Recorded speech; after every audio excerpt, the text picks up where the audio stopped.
Salut tout le monde, c'est Dofi et aujourd'hui on se retrouve pour l'épisode numéro 5 de notre let's play sur Mario Galaxy. Et dans cet épisode, eh bien, nous allons continuer tout simplement notre aventure. Alors j'avais remarqué que le son de ma voix était un petit peu bas dans les épisodes précédents. Parce que je tournais les épisodes précédents à la suite, donc du coup j'avais pas pu voir ce problème avant. Donc là du coup j'ai un petit peu monté mon son, mais pas vraiment de beaucoup. Donc à voir si le son est bon pour vous ou pas. Je l'espère en tout cas.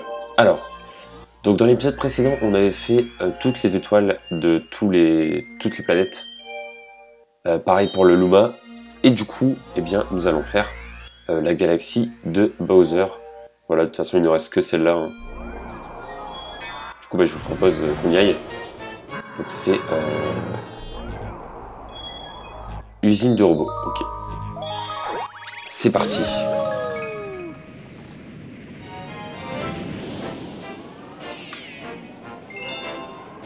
Le gros truc à trois pattes.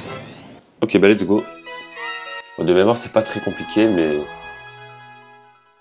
mais à voir.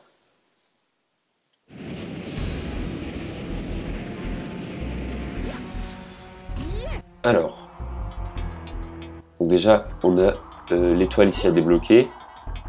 Il va nous falloir un canon, enfin une billball, qui est juste là. Voilà, c'est parti, go.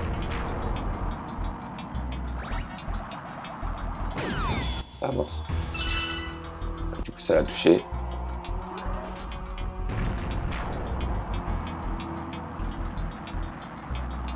Voilà, parfait. Mince. Ah non, j'ai fait non. Bon. Cette fois-ci, c'est la bonne.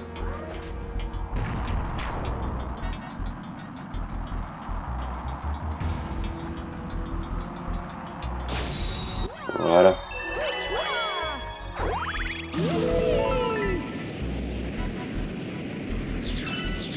Oh, on y est direct, ok. Bah. C'est parti.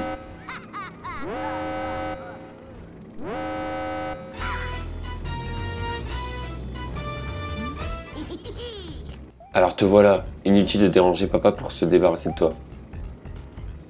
À l'attaque, Mégapod, montre-lui l'étendue du pouvoir des grandes étoiles. Ok, intéressant.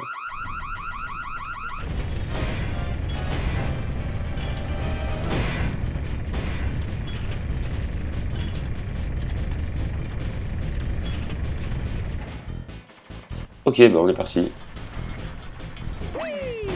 Alors...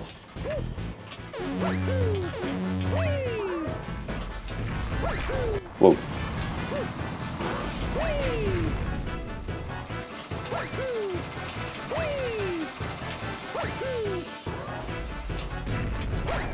Hop, donc là, il va falloir taper ici.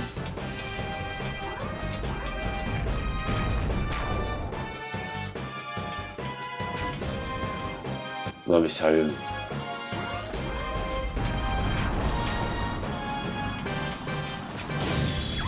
Ah voilà.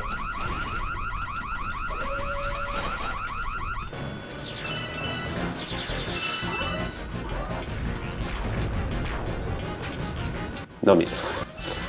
ça va être compliqué. Hein. Ok, c'est bon. Alors voilà. Ok, là on est bon. Là on est bon. Parfait.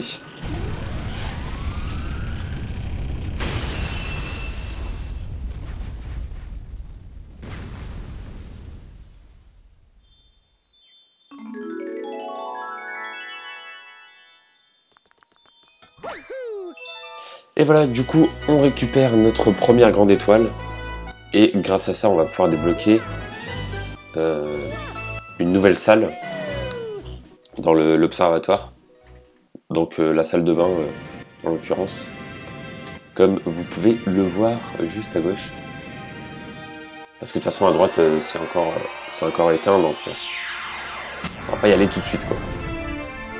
Voilà. Ok, bon bah du coup, ça c'est fait. Et on débloque du coup la salle de bain. Parfait.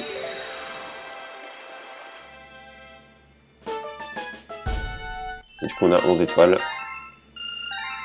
Et puis voilà quoi. Hop. Voici ce que l'on appelle le brasier. Son intensité est proportionnelle à l'énergie dont dispose l'observatoire. La puissance des grandes étoiles que tu récupères lui est restituée et alimente sa puissance stellaire. Ok. Cette force permet à l'observateur de la comète de parcourir l'univers.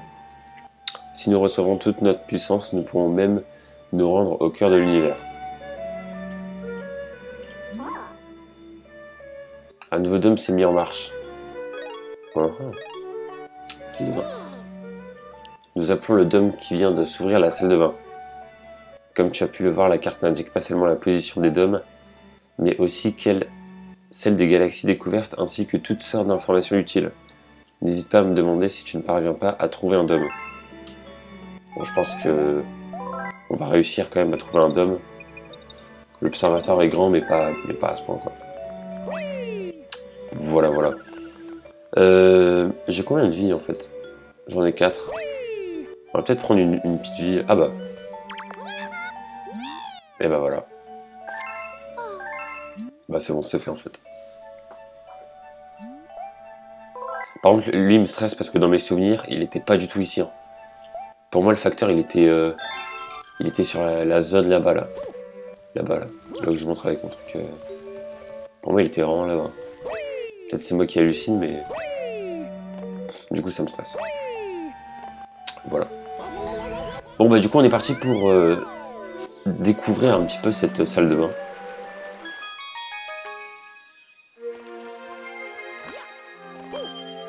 Hop. Alors, on a pas mal de choses intéressantes. Déjà, là, on a un truc secret. Là, on a une planète qu'on pourra débloquer à 12 étoiles, donc dans très très bientôt. Et là, c'est 15 étoiles, donc là, c'est le truc final. Et là, du coup, on a 2 planètes qu'on peut directement explorer. Donc, on va d'abord voir celle-là. D'accord, ok. Mais moi, ce que je comprends pas, c'est qu'on fasse plutôt celle-ci, parce qu'on n'aura qu'une étoile, donc autant la faire. Oh, défi de la boule. Oh non, pas ça. Oh non, pas ça, non. Oh là là là. Bon, bah, rip. Dans mes souvenirs, c'était hyper dur. Après, ça se trouve, là, on va finir du premier coup, mais... Ah non, c'était... En fait, c'était un même style que celui-là, mais c'était pas celui-là. Il y a une autre planète aussi où on va devoir faire un défi de la boule. Vas-y, ne m'explique pas, je sais... Non, mais ne m'explique pas ça. Oui, c'est un panneau qui parle. Dans Mario, c'est assez courant. Voilà, donc si jamais... Alors, bon, en fait, c'est un peu comme le surf, mais en plus dur, quoi. Voilà, en gros, c'est ça. Parce que là, c'est un peu dur.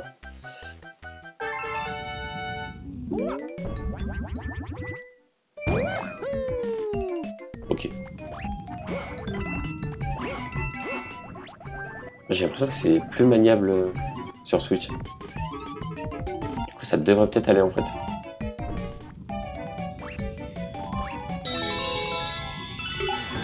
Ah. Voilà. Le problème, c'est que quand tu touches un mob, et ben du coup, ça te fait sauter, en fait. Et après, bah, tu perds carrément l'équilibre et tout. Et ta direction. Donc en gros, il faut esquiver les Goombas, quoi.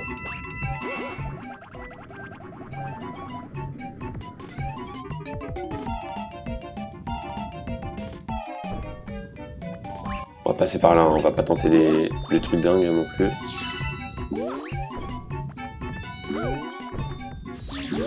Voilà, parfait. On s'en sort bien en vrai. Ouf. Ouais, non, on va passer par là tranquille. On va pas commencer à prendre des chemins chelous. Ok, c'est pas... Parfait. Et bah c'est fini. Bon ça va, c'était pas dur en fait. C'était pas dur. Mais il y aura une autre planète comme ça, même principe, mais ce sera beaucoup plus dur. En tout cas dans mes souvenirs. Donc à voir. À moins que ça... Non, non, c'est pas dans le 2. Non, parce que dans le 2, il n'y a pas ça, je crois. Enfin bref, à voir. Hop, en tout cas là, du coup, on récupère l'étoile. Et je pense qu'on va explorer directement la planète des poussières de je sais pas quoi, là. Je pense qu'il y a moyen qu'on fasse 2 étoiles avant la fin de la vidéo. Ah, ou alors on fait... attendez. Ou alors, on fait plutôt l'autre. Je vais voir ce que c'est.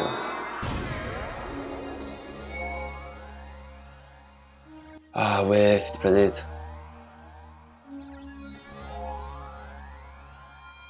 Ah ouais. Bah on va faire celle-là.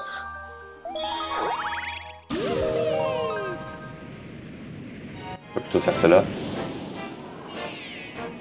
Hop. Le sentier des étoiles. Ok.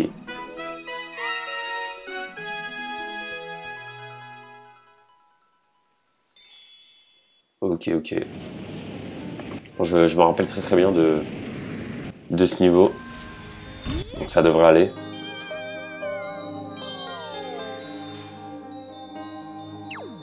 Voilà. Alors, déjà on voit l'étoile de loin. Je sais pas si vous l'avez vu, mais...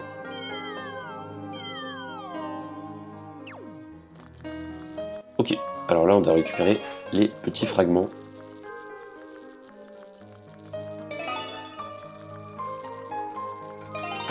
Mince. Je me fais avoir très bêtement. N'est-ce pas? Oh. Attends, parce que en fait c'est perturbant parce que quand tu vas derrière, après c'est tu vas à gauche et du coup il part à droite, etc. Vous avez compris. Et il me reste un PV. Bah peut-être voilà. Je sais pas si vous parce que là en fait il y a un petit easter egg là. C'est ce vaisseau tout simplement. Le vaisseau de Pikmin, pour ceux qui connaissent. Donc pour ceux qui connaissent vraiment pas, c'est un autre jeu Nintendo. Donc qui sont faits par les mêmes créateurs que Mario quoi. Enfin par le même créateur. Donc voilà, petit easter egg. Ils ont calé la fusée de Pikmin dans Mario Galaxy. Parce que c'est vrai que ça parle enfin les deux jeux parlent un peu de Galaxy. Donc c'est vrai que petit easter egg était assez, on va dire, évident. Assez logique plutôt. Voilà, c'est ce que j'avais à dire. Bah là on va débloquer les Toads, hein, tant qu'à faire. S'il reste là longtemps, ça va. C'est pas ouf quoi. Voilà. Et voilà. Et du coup normalement on est bon. Ah ouais, donc là il nous reste ça à faire avec les étoiles d'argent. Là on a les plateformes qui se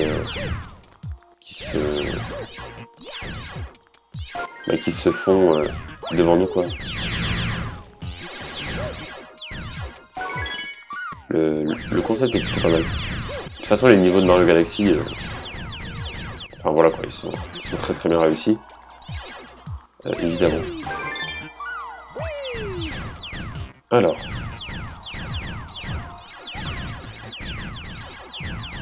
En fait, il y a moyen de savoir, de prédire les plateformes qui arrivent grâce aux trucs sur les côtés là. Et les plateformes en morceaux un peu sur les côtés.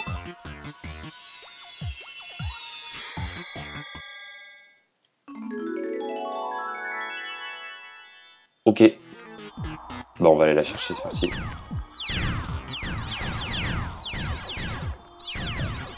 Je propose qu'on reste sur cette planète.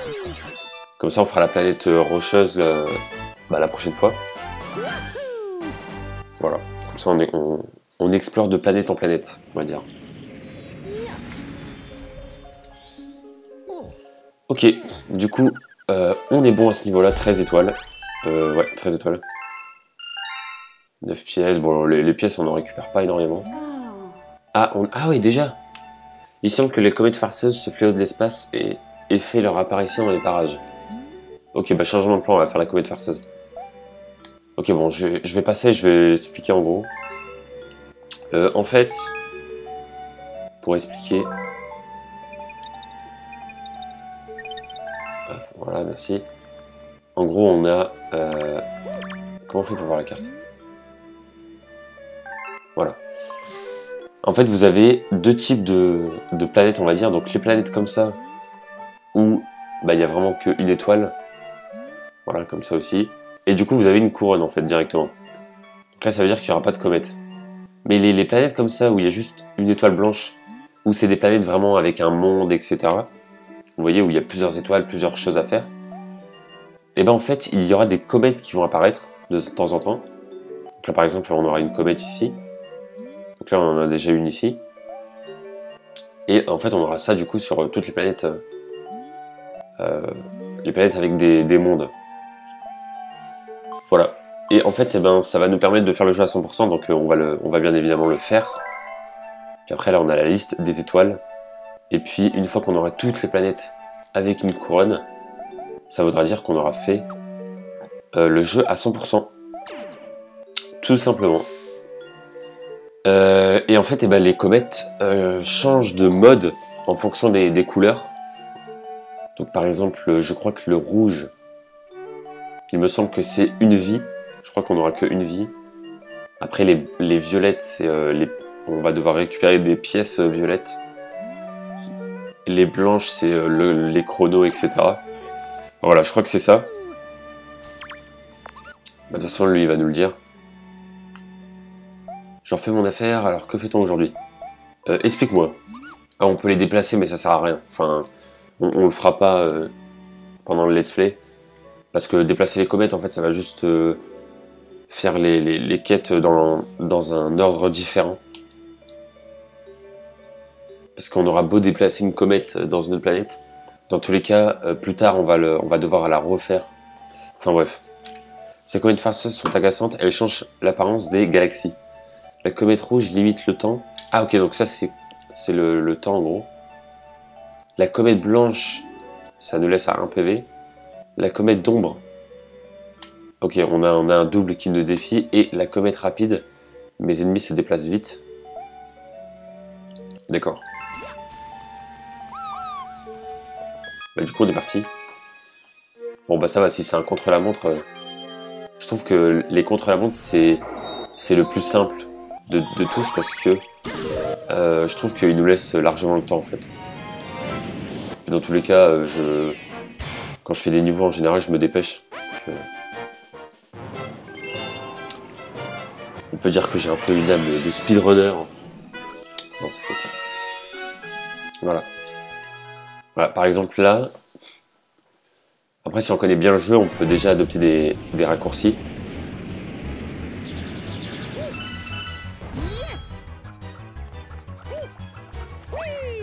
Voilà, on peut directement passer par là, tac. Hop, on passe ici. Voilà, ouais, déjà ça a pris quelques secondes.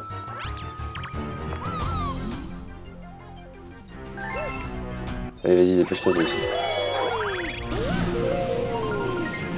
Alors.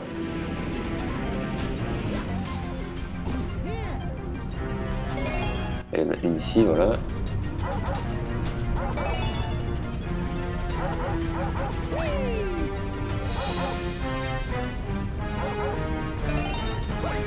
Par contre... Ah mince. Ok, je perds beaucoup de temps là, en vrai.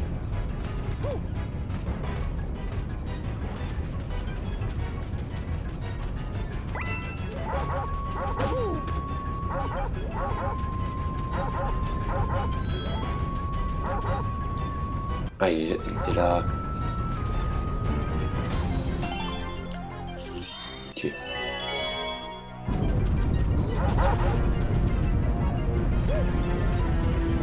Ok, ok.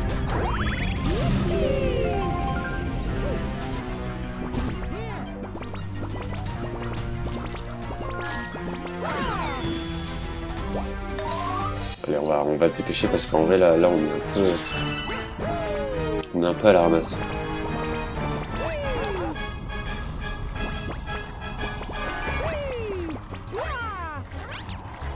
Voilà.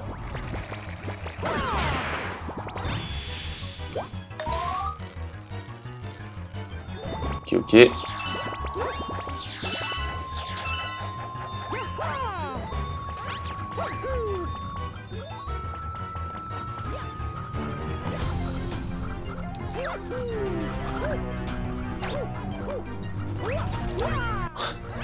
Je vais faire un peu nimp, mais bon. Est-ce que là, on part direct sur le boss? Ah bah ça va, c'est bon. Bah le boss, on va le faire vite. Il est vraiment pas dur. Ok. Bon bah ça va. On s'en est bien sorti.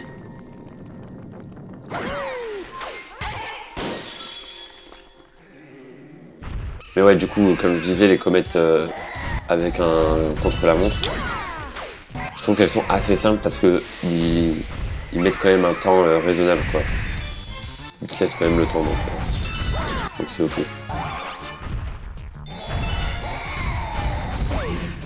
Mince. Là, par contre, faut pas que je meure.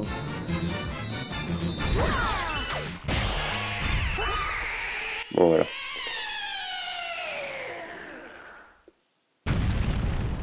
Ok, bah parfait.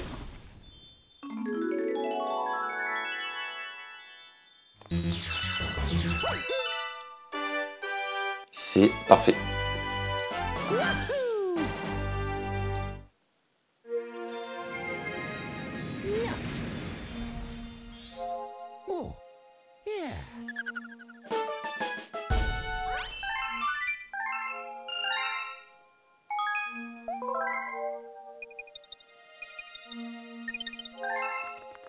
Voilà, bah du coup, je pense que nous allons nous arrêter là pour cet épisode 5.